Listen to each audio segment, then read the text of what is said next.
Good morning बंधुरा केमन आछो तोमरा आशा करी तोमरा सकलेई खूब भालो आछो। आमी सुधा और आमार हैप्पी हैप्पी मन डेली ब्लग चैनेले तोमादेर अनेक अनेक स्वागत।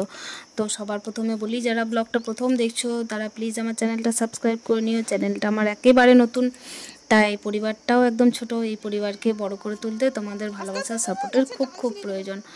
তো বড়দেরকে কোটি কোটি প্রণাম আর ছোটদেরকে বুক ভরা ভালোবাসা দিয়ে আমি আমার ব্লগটা এখান থেকে স্টার্ট করছি। সকাল টাইমে পাখির ডাক আর ফুল এগুলো দেখিয়েই তোমাদের অনুরোধে আমি ব্লগটা কন্টিনিউ করছি। তো দেখো এদিকে সায়ন্তিক গানে বসেছে আর সোনু চলে এসেছে আমার সাথে ফুল তোলার জন্য। আজকে সকালবেলাতেই ওর মানে উপস্থিত হয়ে পড়েছে। ও আমার পিছন পিছন ঘুরে বেড়াচ্ছে, আমি ফুল তুলছি আর ও আমার পিছন পিছন ঘুরে বেড়াচ্ছে। ভালো মা এই, ভালো মা ওই, আমাকে এইটা দাও, আমাকে সেটা দাও বলে আমার পিছন পিছন ফুল তুলছে। দেখো একটা মগ নিয়েছে আর মগের মধ্যে আমি ফুলগুলো দিচ্ছি। আর এদিকে দেখো গরমের জন্য ফুল আগে যেরকম ফুটছিল না, কিন্তু দুদিন বৃষ্টি হওয়ার জন্য একটুতেই ফুল গাছগুলো একটু যেন জীবন ফিরে পেয়েছে। গোলাপ গাছেও তার জন্য এখন ফুল ফুটছে গ্রীষ্মের দিনেও। তো গোলাপ গাছে যেহেতু গ্রীষ্মকাল সেহেতু ফুল না নেওয়া উচিত, কিন্তু ফুলটা নষ্ট হবে সেজন্য ভগবানের স্নানের জলে দিয়ে দেবো। গোলাপ গাছ এই গরমের দিনে ফুল ফোটাতে প্রচুর এনার্জি মানে লাগায়, তার জন্য গাছের ক্ষতি হয়। কিন্তু আমরা তো মানুষ, মোহমায়া ত্যাগ করতে পারি না, তার জন্য ফুলগুলোকে কেটে ফেলেও দিতে পারি না গাছগুলোকে বাঁচানোর জন্য। তো গাছগুলো যত্ন করতে হবে। এটা আমার স্নান করার পরের ক্লিপ, কিন্তু আমি আগের দেখালাম যাতে তোমাদের মনটা ভালো হয়। আর সকালবেলায় উঠে ফুল আর পাখি কার না ভালো লাগে বলো। প্রকৃতির সাথে আমরা প্রচণ্ড পরিমাণে কানেক্ট হয়ে যাই, সেই জন্য আমি এটা দেখালাম। তো এর পরের ক্লিপটা তোমাদের সাথে শেয়ার করি। আর এখানে দেখো সোনু আমার সামনে সামনে পিছনে পিছনে একদম মানে আমার সাথে সাথে ঘুরে বেড়াচ্ছে। আর ঝাঁট দেওয়ার পরে যে নোংরাগুলো এক সাইডে জড়ো হয়ে যায় সেগুলোকে আমি মানে এই যে ড্রেনটা রয়েছে যেদিকে আমরা থালা বাসন ধুই সেদিকে দিয়ে পার করে দিচ্ছি। তো ঝাঁটাটা এবার রেখে দেবো। আর সোনু এই যে তার সাইক দাদা মানে সায়ন্তিক দাদা কে ডাকছে আর কি, খেলবার ধান্দা। তো বাচ্চাদের তো জানোই সকালবেলায় পড়া ভুলে যাও, খাওয়া ভুলে যাও, সব কিছু ভুলে যাও, কিন্তু খেলাটা ভুললে চলবে না। তো ওরা তাই হয়েছে, ওরা দুজন হচ্ছে মানে মোটু পাতলুর জড়ি হয়ে গেছে। এখন বয়সের ডিফারেন্স প্রচুর, কিন্তু মানে খেলার সঙ্গীটা মানে প্রচণ্ড পরিমাণে জমেছে ওদের। তো বাচ্চাদের তো বুঝতেই পারছো যেখানে ফাঁকি সেখানেই ভালো লাগা। আর এদিকে আমি ব্রাশ নিয়ে চলে এসেছি, ব্রাশ করে নিচ্ছি। মানে এটা তো পরের ক্লিপ, কিন্তু আগে পরে করেছি আমি যাতে ভিডিওটা ঠিকঠাকভাবে এডিট করতে পারি। তো দেখো সকালের বেলায় কাজটা সেরে আমি ব্রাশ করে নেব। ব্রাশ করেই তারপর সায়ন্তিককে বললাম একটু পড়তে বসতে। এদিকে ও গান তো করছে, এখন কন্টিনিউ করছে গান। তো আমি সায়ন্তিককে বললাম ব্রাশটা আমি করছি, আমি কিন্তু স্নান করতে ঢুকে যাব, তুমি কিন্তু পড়তে বসে যাও। ওর গান প্রায় হয়ে এসেছে বাইরে, তাই বলতে এসেছিলো, ওই জন্য আমি ঘুরে তাকাচ্ছি আর ওর দিকে কথা বলছি। তো এরপর আমি স্নান করে নেব। আর আজ হচ্ছে মানে মঙ্গলবার, জ্যৈষ্ঠ মাসের মঙ্গলবার। তো যারা যারা করো তারা ঠিক বুঝবে, আজ থেকে জয় মঙ্গলবার আরম্ভ। তো এদিকে আমার প্রচণ্ড দেরি হয়ে গেছে। সায়ন্তিকের কম্পিউটার ছিল, কম্পিউটারে দিয়ে এসেছি। তারপর পুজোর জোগাড় করলাম, ফল মিষ্টি সব কিনে নিয়ে এসে তারপর এদিকে পুজোর বাসনগুলো ধুচ্ছি। ধুয়ে মানে বাড়ির পুজো দিতে হবে সেই জন্য। তো আমি ওর জন্য কোনো রান্না টান্না আজকে করব না, রান্না করব না বলতে আজকে খাবার মানে আমি বানাবো না, খাবার দিয়ে যাবে, মারাই দিয়ে যাবে। তো তার জন্য আর আমি তো কিছু খেতে পাবো না, কিছু মানে খেতে সব পাবো, ভাতটা পাবো না। আর মানে ভিজিয়ে একবারই খেতে পাবো, চিড়ে মুড়ি এগুলো খাওয়া যায়, লুচি খাওয়া যায়, কিন্তু গরমের মধ্যে আমি দিনের বেলা লুচি করিনি, রাত্রেবেলায় করব। তো এদিকে দেখো সবাই আস্তে আস্তে চলে আসছে। আর জয় মঙ্গলবারের একটু মানে জোগাড়টা একটু লাগে, তো আমার সেগুলো করা হয়নি, এখনও পর্যন্ত করা হয়নি। ঠাকুরমশাইয়ের 8টার মধ্যে আসার কথা, যদিও 8টার মধ্যে উনি আসেননি, তাই আমার ভালো হলো একদিকে, কেন কি কাজগুলো সারা যাবে। আমি সায়ন্তিককে দিয়ে এলাম, ওই জন্য একটু আমার লেট হয়ে গেল। আজকে মন্দিরটাও ধোয়া হয়নি, মন্দিরটা আমার সামনের বাড়ির এক দাদাকে বললাম, দাদা তুমি বাড়ি থেকে জল নাও আর একটু ধুয়ে পরিষ্কার করে দাও, কেন কি স্নান করার আগে আমি মন্দিরে আর উঠছি না, তুমি একটু পরিষ্কার করে দিলে ভালো হয়। তো ওই দাদাটা বেশ পরিষ্কার করে দিল, ও পরিষ্কার করে, ও আর আমি মিলে এই জায়গাগুলো মানে পরিষ্কার করে রাখি। মন্দিরগুলো আমরা দুজন মিলেই ধোয়াধুয়ি করি, ও দূরেরগুলো ধোই, আমি আমার বাড়ির সামনেরটা যেটা সেগুলো একটু পরিষ্কার করে পরিচ্ছন্ন করে একটু রাখি। তো দেখো আমি এদিকে স্নান করে রেডি, এদিকে মন্দিরে ঘন্টা বাজতে শুরু করে দিল, পুজো আরম্ভ হয়ে গেছে। তো চলো যাওয়া যাক। কেন কি অলরেডি আমি লেট।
पंचमुखी शाक बजाए थे ना ये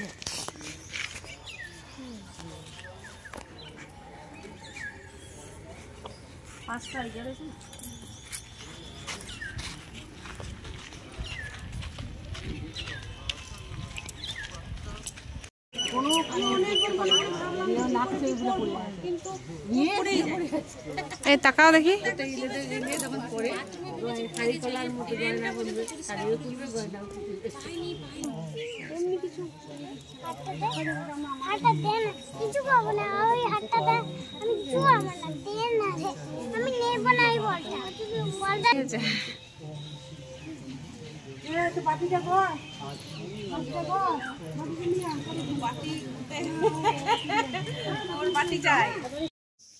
আর এখানে দেখো যারা পুজো দিতে এসেছে তাদের ছোট ছোট পুচকিগুলোও এসেছে মাগুলোর সাথে। এদেরকে তুমি মানে তোমরা সবাই মনে হয় এর আগেও দেখেছো, বাচ্চাগুলোকে দেখতেই পাবে। আর এখানে পুজো চলছে আর আমরা একটু সিঁদুর মানে স্ত্রীরা যেগুলো করে আর কি পুজোর পর একটু একে অপরকে সিঁদুর পরায়, তো সেটা করা হচ্ছে। বাচ্চাগুলো এদিকে ছোটাছুটি করছে আর মায়েরা এদিকে নিজেদের পুজোগুলো সারছে। বাড়ির কাজ তো কিচ্ছু হয়নি, কিচ্ছু বলতে যেগুলো আদার্স থাকে স্নানের পর সেগুলো আর কিছু হয়ে ওঠেনি। বাড়িতে পুজোও হয়নি এখনও পর্যন্ত। তো এখানে আমি প্রায় অনেকেরই হয়নি, যদিও আমার একা নয়। তো এখানে আমরা বলা বলি করছিলাম তাই যে সারা মাসে বা সারা সপ্তাহে আমাদের কোনো অনুষ্ঠান না থাকলে আমরা সাধারণত বাইরে এসে আড্ডা দিই না। তো আমরা ঠিক করেছি রবিবার আমরা একটু বাইরে বেরিয়ে মানে এখানেই মন্দিরের চত্বরে মাঠে এসেই আমরা একটু আড্ডা দেব। তাতে আমাদের মনটাও ভালো থাকবে আর কাজেও মন বসবে, বাড়ির কাজেও মন বসবে। একঘেয়ে বাড়ির কাজ করতে করতে হয়তো সবার ভালো লাগে না। তো এখানে দেখো আমরা সিঁদুর মাখামাখি বা সিঁদুর পরানো চলছে সবাইকে। বেশ ভালো লাগে এই দিনগুলো উপোস থাকলেও যেন মনের মধ্যে একটু আনন্দ আসে যে সবাই মিলে মেয়েরা নিজেদের মতন কাটাই, কিছুক্ষণের জন্য হলেও কাটাই, 1 ঘন্টার মতো হলেও কাটাই। এরপর পুজোর পরে আমরা ব্রতকথা পড়ব। তো প্রত্যেকবারের ব্রতকথা আমি যখন থেকে এখানে 3 বছর হলো আমার আসা, তো আমার সৌভাগ্য হয়েছে 2 বছর আমার পড়ার, তো আমি ওদেরকে পড়ে শোনাই। তো আজও এবছর আমি পড়ে শোনাবো। এর আগে যতদিন আমি মা মঙ্গলচণ্ডীর পুজো করেছি বা জয় মঙ্গলবার করেছি ততদিন আমি ইউটিউবেই আমি শুনে নিয়েছি, কিন্তু এইবার মায়ের ইচ্ছায় 2 বছর থেকে যখন ব্রতকথা পড়ার সৌভাগ্য হচ্ছে তখন নিশ্চয়ই পড়ব। তো এখানে দেখো সবাই নিজের নিজের সংকল্প করে গোত্র ধরে সংকল্প করে পুজো করে নিচ্ছে। পুজো আমাদের প্রায় কমপ্লিট বলতে পারো। তো এরপর সবাই পুজো সেরে এবার বাড়ি ফিরবে।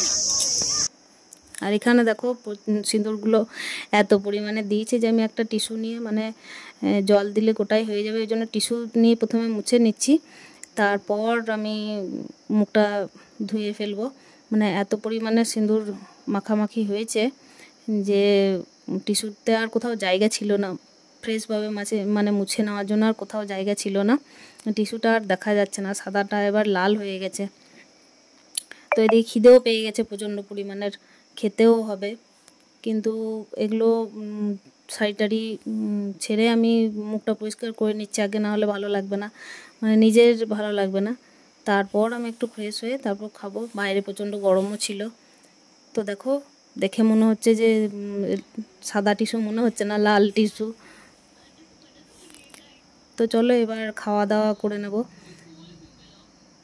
আর এদিকে দেখো আমি চিড়ে নিয়েছি, যেহেতু আমি তো আর অন্য কিছু খেতে পাবো না বলতে মেখে খাওয়া যাবে না, চিড়েটা শুকনো খাওয়া যায় না, সেই জন্য এটাই আমি মেখে খাবো। আর মুড়িটা শুকনোই খেতে হবে, সেই জন্য মুড়ি তো ধরো শুকনো খেতে খেতে মানে মুখটা একদম ছিলে যাবে, সেই জন্য আমি এখন চিড়েটা খাচ্ছি। সায়ন্তিক দেখো একটা ড্রয়িং এঁকেছে, ছোট্ট শিব, মানে বাচ্চা শিব এঁকেছে। কারো যদি ভালো লেগে থাকে একটুও, তো অবশ্যই ওর জন্য একটা লাইক, একটা কমেন্ট করো। হ্যাঁ, ও ছবি আঁকতে খুব ভালোবাসে, তো আমার তো খুব ভালো লাগে, ও আমাকেও আঁকার চেষ্টা করছে। এবার আমাকে তো সম্পূর্ণ আঁকতে পারে না, ছোট বাচ্চা যেহেতু সমস্তটা পায় না। চিড়ে নেওয়ার পরে আমি দুপুর টাইম মানে এদিকে আমি দেখো দই টাইমে একটু আমি খাবার নিয়েছি, দই নিয়ে নিয়েছি। আর ফ্রিজের জল খাবো না, কাপড় বাবারে জল করছে, এই যে জল কাপড় করে বোতলে জড়িয়ে রেখে দিয়েছি। আর মুখটা খারাপ লাগছে জন্য আলু ভাজা নিলাম। আর এটা কম্বিনেশন আমার খাওয়ার মেনু, দই শরবত আর আলু ভাজা। চলো এই খেয়ে নিই।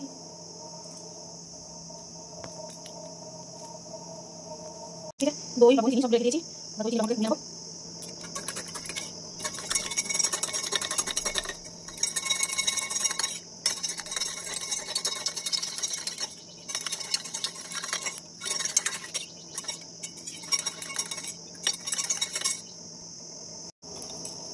তো চলে এসেছি আমি, আর সায়ন্তিকের জন্য কোনো রান্না করিনি, ওর জন্য মা ভাত নিয়ে আসবে।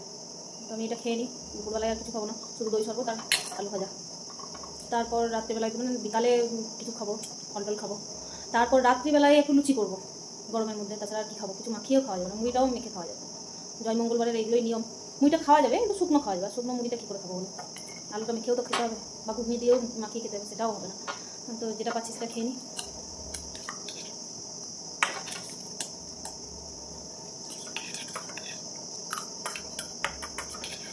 তো বন্ধুরা, আজকের ব্লগটা আমি আর কন্টিনিউ করব না, রান্না বান্না ছিল না, তাই তোমাদের রান্না বান্না আমি দেখালাম না। সকালে যেটুকু কাজ হয় সেটুকু দেখালাম। ব্লগের কোনো জায়গায় যদি একটু ভালো লেগে থাকে তো প্লিজ আমার চ্যানেলটা সাবস্ক্রাইব করো, পাশে থেকো। আর দেখো ঠান্ডা ঠান্ডা দই উপোসের মধ্যে খেতে বেশ ভালোই লাগছিল। সারাদিন এভাবেই কাটাতে হবে, ফল টল আর এই দই শরবত এসব দিয়েই। আমি দইটা এমনি খাওয়ার থেকে টক দই শরবত করে খাওয়া বেশি পছন্দ করি।